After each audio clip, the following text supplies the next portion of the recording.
Pa, tacchiti là. Era una volta un re che aveva dome une fie, biele come la luz del soreli, voce color de moris, luz di steli stai voi e c'avei neris come la gnot. Queste principesse non reve sposarsi e stava sempre con le muse serie. Un dì, so pari, il re alla fatto una scommessa con la fie che se avesse chattato qualchidun che l'avesse fatta ridi, lo varesse fatto diventare suo marito. Ma la fie disse subito che qui che avesse provato e non fosse arrivato, si doveva tagliargli il ciaf.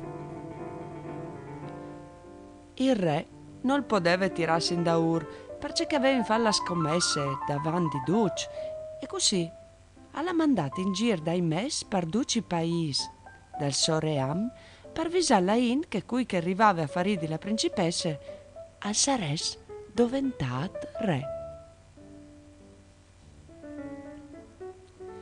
Intanto provarono l'avventura, ma la principessa stava sempre con le muse dure e tanti giovani avevano perduto il ciaf. Così un dì, in un paesotto, un giovane tignoso, figlio di un ciagliar, aveva detto a suo pari che voleva la corte e che voleva diventare re. Il pari ciagliar non voleva e provava in tutte le maniere a fargli passare la voce di là alla via, ma il giovane non voleva sentire ragione. Pari me, quelli duci mi ciolin in giro per la tegne e ho so stuf, intanto c'è di piardi. Pari, dammi la benedizione e tu vedràs che l'arà tutto bene. Così il puer ciagliar, rassegnato, ci aveva dati di partarsi via per il viaggio 3 pans, 3 carantans e una bozza di vino. Il giovane aveva salutato il pari e all'era partito. Via per strade, dal miec dal bosco, aveva incontrato una vecchiutta che domandava la carità. Giovine, ti prego, hai tante fame, non hai tu altri dammi di mangiare. E il tignoso, cencenance pensaggi un momento, aveva dati 2 o 3 pans, restant cencenue di mangiare. Tanto aveva pensato, io sei giovane e non morirai di fame. Così l'era lata in davanti e dopo un po' che aveva chattato un'altra femmina plena di freddi ste volte che domandava alti vestiti. Ti prego, giovane, hai tan freddo, a tu alti dammi di vestiti. Ma il fantat che non aveva nuie aveva dati i 3 carantans. La vecchiutta, contenta, lo aveva ringraziato e lui gli era lato in davanti. Camminando al bosco, aveva incontrato un'altra vecchiutta. Giovane, hai tante sete, a tu alti dammi di bevi. Diceva che con un fil di voce tutta sgraseosa e lui, senza pensarci un momento, aveva dato la bozza di vino.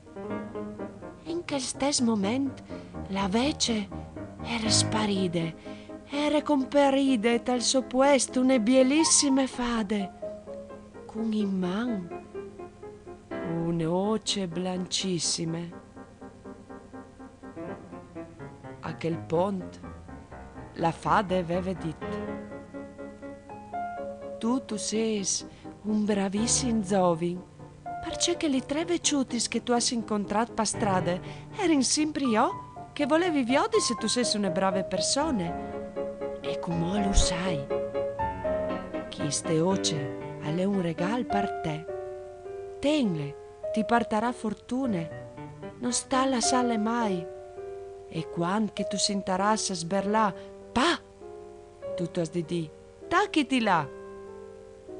Dicendo queste parole, la biele fada era sparita e aveva lasciato al tignoso la bielissima oce.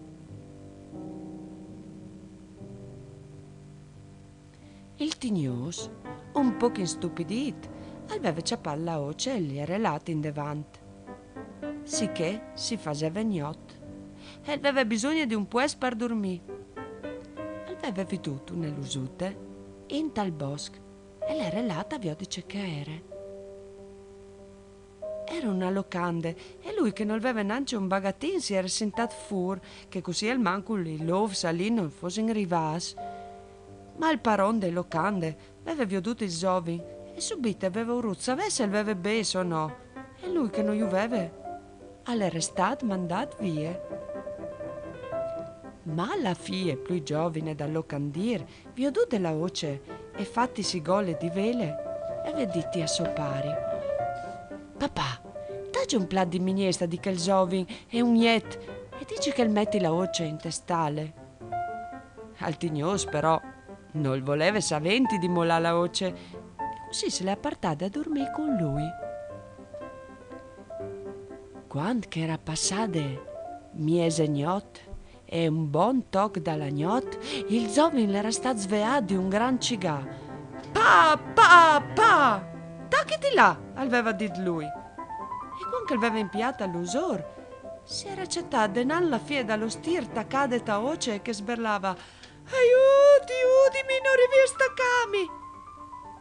Il giovine tignoso rideva, la giovine era miezza crotte e clamava sossur che sentinte la sberlà dopo un po' che era arrivata e l'aveva ciappata par da ur e aveva scominciato a tirarle via da oce ma la oce aveva fatto pa e il tignoso tacchiti là e anche la seconda sur era restata taccata così che zaromai scominciava a fa di e il tignoso era partito con la oce e gli dos sur staccadis e miezi crotis. Passava di lì il predi che l'aveva dimesse e viu la scena e a sberle vergognosi sdulavaiso e ciappà dal sentimento alle lata d'agi une pacche par da ur alla ultima sur e la voce di sé pa tacchiti là e anche il predi all'era stato taccat.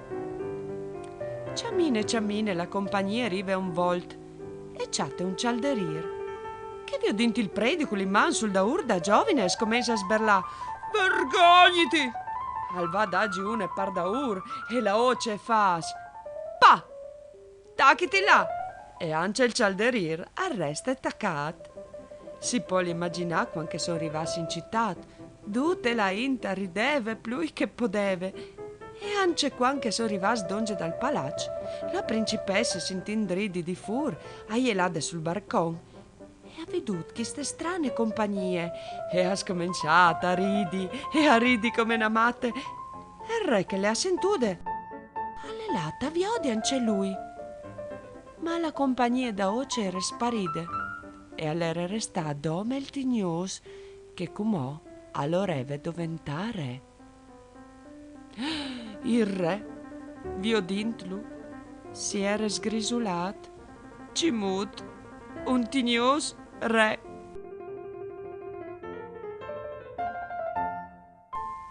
Aveva ciruto di imbroiarlo un poco, offrendo un lavoro e di vivi accordi. Ma il tignos lo aveva diventare re e vonde, e al re aveva promettuto. Così, a malincur, lo aveva fatto compagnia per farsi un bagno e ci aveva dati dai bei vestiti.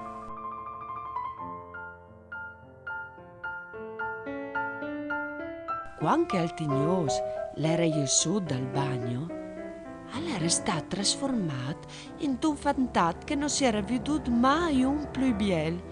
Così la principessa, quando lo ha veduto, era stata subito innamorata e il re è stato contento di sposare e di viodile ridi di gnuf.